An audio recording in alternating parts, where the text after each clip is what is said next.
Agora a gente vai conversar com a Fabíola Crescentini, a doutora Fabíola Crescentini, que é geriatra. Vamos falar um pouquinho sobre a Covid-19, vamos focar um pouquinho nesse grupo de idosos que é tido como grupo de risco e às vezes está aí, talvez seja você em casa, amedrontado, né? E precisando até mesmo de mais esclarecimentos sobre a doença. Eu converso com ela via Skype, a doutora Fabíola é geriatra pela SBGG, pós-graduada em cuidados paliativos pela Casa do Cuidar e também conversa com a gente sobre atendimento domiciliar. Doutora Fabíola Crescentini, como vai?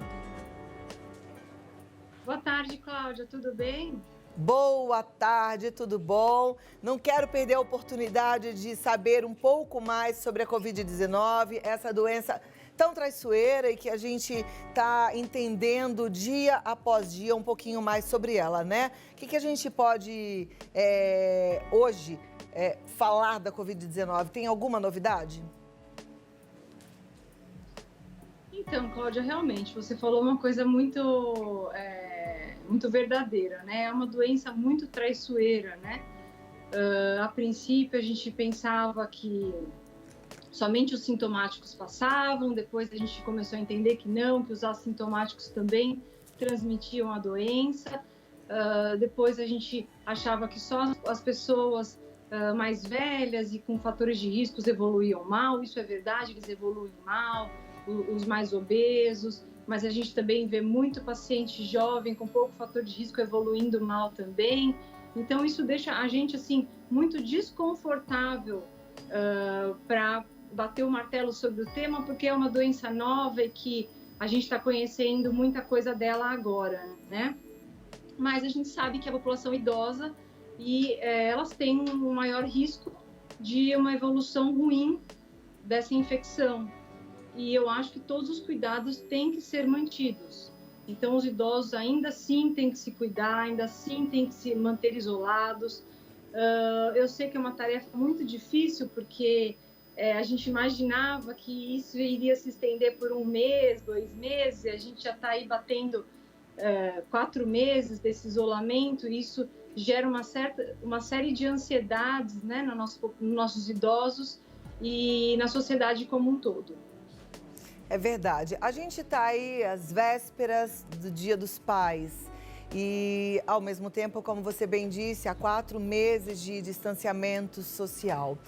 Vem um pouco de impaciência, a gente percebe que algumas pessoas relaxaram, afrouxaram as medidas de segurança. A minha pergunta em relação a essa data especial, o que a gente faz? Vale a pena visitar o pai? Se for para visitar, de que forma? Eu queria a sua opinião. Olha, eu acho que é risco, né? Tudo é arriscado. Eu não sei se vale a pena arriscar o pai por conta de uma data, né? Eu acho que a gente tem que homenagear nossos pais todos os dias e não apenas numa data. E assim, é até emocionante, porque a gente realmente fica mais emocionado quando tem uma data. Mas eu acho que assim, tem que entender que esse ano é um ano diferente e que a gente não pode botar eles em risco. Então, assim, não tem tantas comemorações que estão sendo feitas online, por WhatsApp, por aplicativos. Eu acho que as felicitações e o carinho pode ser manifestado dessa forma também e não botar os nossos pais, né, nossos idosos em risco. Ok. Agora, a gente também sabe, ao longo desses 10 anos de programa, eu conversei com vários especialistas e a gente sabe que as pessoas mais idosas, elas têm uma tendência maior à depressão. E esse distanciamento social, ele também favorece uma depressão, que a gente também sabe que é uma doença, e é uma doença séria para o idoso, né? Quando a gente coloca na balança isso, às vezes pesa o fato de perceber os pais mais entristecidos, né? Com saudade, se sentindo muito tristes. Como é que a gente age? E depois eu quero que você fale o que a gente pode fazer para que o idoso não se afunde nessa depressão ou não entre nessa depressão. Certo. Eu acho que assim, a principal coisa a ser feita é a conscientização. Então, assim, no início a gente percebeu muita relutância dos idosos em relação a essa conscientização, mas acho que agora já está mais fácil. Então, assim, explicar o porquê do isolamento. Diminuir, sim, o número de pessoas na casa. Agora a gente está fazendo uma flexibilização das coisas, mas acho que ela tem que ser cautelosa.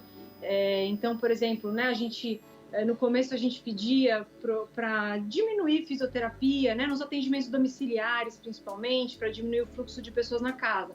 Só que a gente foi vendo que também a falta de exercício desses idosos acabava acarretando num prejuízo importante de perda de força, e que isso está começando a ter que ser retomado. Então, a gente pede todas as medidas de precaução, né, desses profissionais que adentram na casa desse idoso.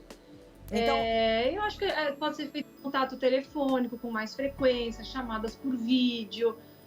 A gente tem que deixar garantido, né, o auxílio de dispensa, auxílio de gerenciamento de medicações desses nossos idosos. Favorecer a realização de exercício físico, inclusão dos idosos nas tarefas, as atividades cotidianas, fortalecer experiências novas para eles, ver se eles tomam gostos por outras coisas que eles não conheciam.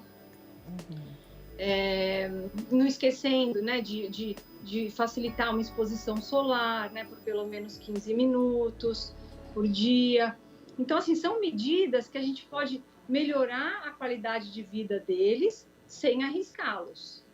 Perfeito, eu acho que a gente já fica aí com ótimos conselhos, na verdade são presentes até que a gente pode colocar em prática no Dia dos Pais. Quem sabe o pai está precisando de uma fisioterapia ou de um profissional de educação física para ajudá-lo nos treinos, né? Isso seria então uma ótima alternativa. Eu quero muito te agradecer, queria só que você finalizasse falando um pouquinho mais desse atendimento domiciliar. Você já disse que vale a pena sim, com todos os cuidados, é isso? Sim, o atendimento domiciliar é uma ótima opção que a gente tem, não só nesse momento de reclusão, mas assim, o atendimento domiciliar, ele dá mais facilidade, maior conforto para o idoso, que geralmente tem uma dificuldade de locomotora maior. A gente diminui a exposição hospitalar dessas pessoas. O atendimento em casa, Cláudia, ele aumenta o vínculo entre os profissionais e os pacientes atendidos. Você tem uma percepção real, socioeconômica e cultural daquela casa, podendo ter uma abordagem mais personalizada a esses pacientes. Você diminui o risco de internação, uma vez que você consegue detectar precocemente alguma patologia. Então, assim, tem inúmeras vantagens do atendimento domiciliar. E eu acho que é algo que tem que ser usado. A telemedicina também está aí para inovar, né, o atendimento e facilitar. Então, tudo isso acho que vem para nos agregar. E eu acho que isso para o futuro vai ter uma ótima aceitação para os nossos pacientes. Perfeito, e que seja no futuro próximo, já que é tão bom, né? Tão benéfico. Doutora Fabíola Crescentini, muito obrigada pela sua participação. O site é o www.homedoctor.com.br, tá certo? Certinho. Muito obrigada e até a próxima oportunidade. Bom revê-la, viu? Obrigada. A gente vai seguindo aí com mais informações, tá vendo que joia? Agora você idoso, você idosa, flexibilidade e também fazer buscas inteligentes, né?